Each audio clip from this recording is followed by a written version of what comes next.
我相信西方國家佢哋利用香港如軟肋，影響我哋整個國家嘅穩定嗰個動機仍然係存在嘅。咁所以呢，我哋要時刻都要警惕，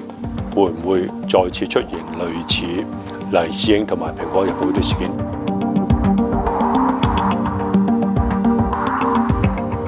發生喺香港個小地方上面嘅一啲大嘅政治事件呢，只不過係一個現象，佢背後嘅成因同埋背後嗰個動力呢，就係國際關係喺呢個地球上嗰個地緣政治嘅變化。隨住中國喺國際社會嘅影響力越嚟越大，隨住我哋國家逐步崛起，西方國家佢哋利用香港呢個我哋國家嘅軟肋嚟到去影響我哋國家，先係激進化香港嘅青少年人，然後利用啲青少年人咧，導致香港社會嘅政治同埋經濟不穩。呢個咧就係佢哋嘅做法。所以落去我哋國家喺國際社會嘅影響力啊，其他各方面嘅力量一路發展落去，隨住西方國家越嚟越唔能夠接受中國呢個東方大國係應該喺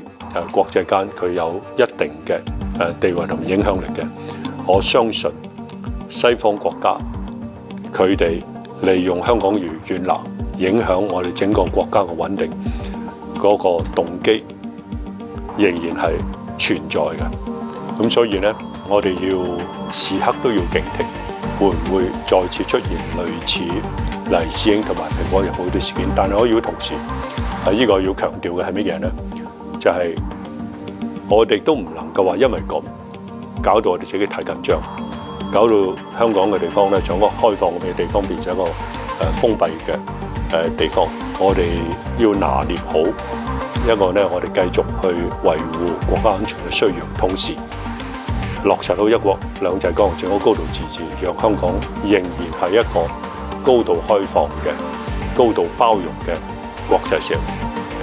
只要拿捏好嘅話咧，我相信咧，香港呢個地方唔單止可以為香港750萬市民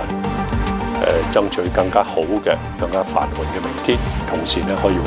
我哋國家做好應有嘅工作。